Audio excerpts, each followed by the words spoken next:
સુરતમાં કુખ્યાત ચિરાગ ગોટીના આતંકના એક બાદ એક વિડીયો સામે આવ્યા બાદ ફરિયાદનો સિલસિલો ચાલુ થયો છે।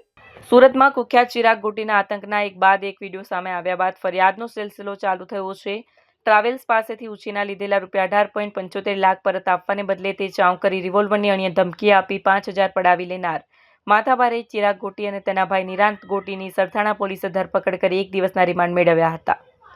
મળતી માહિતી પ્રમાણે ભાગીદારીની કારમાં ડ્રગ્સ મૂકી તેને ફસાવી દેનાર નિંગાણાના ચિરાગ ગોટી દ્વારા લોકો પર અત્યાચારના વિડીયો સામે આવ્યા બાદ તેની વિરુદ્ધ નોંધાવવામાં લાગેલી લાઇન વચ્ચે ઉત્તરાયણ વીઆઈપી સર્કલ પાસે સિલ્વર પેલેસમાં રહેતા મુકેશ જીણા ગજેરા એ ગત શુક્રવારે સરથાણા પોલીસ મથકે ચિરાગ અને તેના ભાઈ નિરાંત તથા સાગરિત યુવરાજ જાદવ વિરુદ્ધ ફરિયાદ નોંધાવી હતી।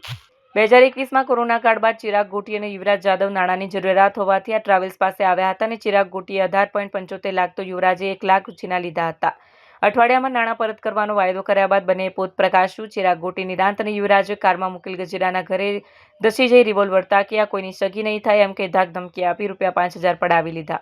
સરથાણા પોલીસે આ મામલે ગોટી બંધુઓનો જેલમાંથી કબજો મેળવી ધરપકડ કર્યા બાદ કોર્ટમાં રિમાન્ડ માંગતા કોર્ટે બંનેને 1 દિવસના રિમાન્ડ આપ્યા હતા। આજરોજ ચિરાગ ગોટી અને તેના ભાઈ નિરાંત ગોટીને દોરડાથી બાંધીને યોગી ચોક વિસ્તારમાં આવેલી તુલસી દર્શન સોસાયટી ખાતે લઈ જવાયો અને ઘટનાનું રિકન્સ્ટ્રક્શન કરવામાં આવ્યું, જે દરમિયાન મોટી સંખ્યામાં લોકો પણ હાજર રહ્યા હતા। જી, મારું નામ પાર્થ મિયાણી। જી, ગોટીનો વરઘોડો તો નીકળશે। હજુ જેટલી ફરિયાદ થઈ છે બધી જ જગ્યાએ વરઘોડો તો નીકળવાનો જ છે, ફાઇનલ છે। પણ એક અમારી લોકોની અને સમાજની એક જ માંગ છે કે એમની ઉપર ગુજ્જી ટોકનો કેસ લાગે અને એને ફાંસીની સજા મળે। જી, આપ જોઈ રહ્યા છો કે જે તાલિબાની રીતે જે ગાડલા ઉપર સુરવની જે માર મારી રહ્યો છે એ હું ખુદ પોતે છું। અને આ વિડીયો છે 1.5 થી 2 વર્ષ જૂનો વિડીયો છે, જે વખતે એણે મને માર મારીને એવું બોલેલો, એવું ધમકાવેલો, મને એને ડરાવેલો કે જો તે કોઈને વાત કરી અને જણાવ્યું કે મને આ રીતના મને સજા આપી છે, અલ્પેશભાઈ મિયાણીને જણાવેલું કે પછી ફેમિલીમાં જણાવ્યું તો તું જ્યાં ત્યાંથી હું તને ગોતીને તને જાનથી મારી નાખીશ ને તારા ફેમિલીનું હેરાન કરીશ। આના ડરના કારણે મેં આજ સુધી પોલીસમાં ફરિયાદ નહોતી કરેલી। જી, એનો લુક બદલો એ મતલબ એ પહેલા જે લુક રાખતો હતો એ કુખ્યાત લુક રાખતો હતો અને નાના માણસોને બીવરાવવા માટે, ધમકાવવા માટે આવો લુક રાખતો હતો। જે માથામાં આપ જોઈ શકો છો કે વાળ નથી, દાઢી વધારેલી છે, જે કુખ્યાત મતલબ આતંકવાદી લુક લાગે। અને જ્યારે 8 મહિનાથી ફરાર હતો ને કોર્ટે એમને સમન્સ પાઠવું કે તારે હાજર થવાનું છે, ત્યારે પૂરો લુક ચેન્જ કરીને આવ્યો। જ્યારે પોલીસની સામે હાજર થયો ત્યારે પૂરો લુક ચેન્જ હતો, જ્યારે એમ લાગે કે ના તો સીધો માણસ છે એમ। વિડીયો બનાવવાનું કારણ એક જ હતું કે એ આવા વિડીયો બનાવીને બીજા માણસોને બતાવે કે જો તે આવું કર્યું તો તારી પણ આવી હાલત કરીશું। આ વિડીયો બતાવીને ડરાવી ધમકાવીને એના માટે આ વિડીયો બનાવતો હતો કે જે માણસોને બતાવીએ કે જો તે આવું ન કર્યું તો તારી આ હાલત થશે। જી, આપનું નામ? મારું નામ મુકેશ ગજેરા છે।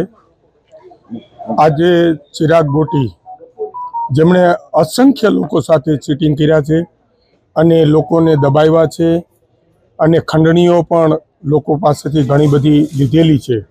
2019માં મારી મિત્રતા હતી, ત્યાર પછી 2021માં વિશ્વાસમાં લઈ અને મારી પાસેથી 18,75,000 ઉછીના પેટે જે લઈ ગયા હતા એ મને પરત ન કરતા મેં એમને જાણ કરી, પણ ધીરે ધીરે 2-3 વાર કોલ કરવાથી ધીરે ધીરે ઉશ્કેરાઈ ગયા અને ત્યાર પછી ગાળાગાળી દેવાનું ચાલુ કર્યું। ખરેખર મારે જ્યારે જરૂર હતી ત્યારે મેં એને કોલ કર્યો ત્યારે સાંજના 7-7:30નો સમય હતો અને મને એવું કીધું કે અત્યારે હાલ ક્યાં છે તું? મેં કીધું હું મારી ઘરે છું।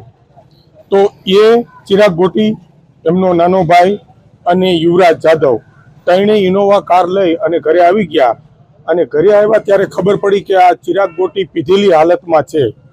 એલફેલ બોલવા માંડ્યા એટલે તરત હું મારી રૂમમાં ઉપર લઈ ગયો અને ત્યાં બેસીને શાંતિથી વાત કરવા માટે આજીજી કરી, પણ એ નશાની હાલતમાં ગાળો ભાંડવા માંડ્યો અને ત્યાર પછી મને પિસ્તોલ બતાવી અને કીધું કે આ કોઈના બાપની સગી ન થાય, જે કાંઈ પૈસાની લેતી દેતી છે તે ભૂલી જાઓ અને ક્યારેય કોઈને આવા જાણ નથી કરવાની, નહીતર ગમે ત્યારે તમારો ધંધો ટ્રાવેલ્સનો છે, રાત આવરનું તમારે બહાર જવાનું જ હોય એ પણ મને ખ્યાલ છે, ગમે ત્યાં હું અડી જઈશ અને ગમે ત્યાં તમારું ખૂન કરી નાખીશ। મેં 18,75,000 ચિરાગભાઈ ગોટીને આપેલા અને 1 લાખ યુવરાજભાઈને, જે એમના વાઇફ બીમાર હતા એટલા માટે એને પણ ઉછીના પેટે આપેલા।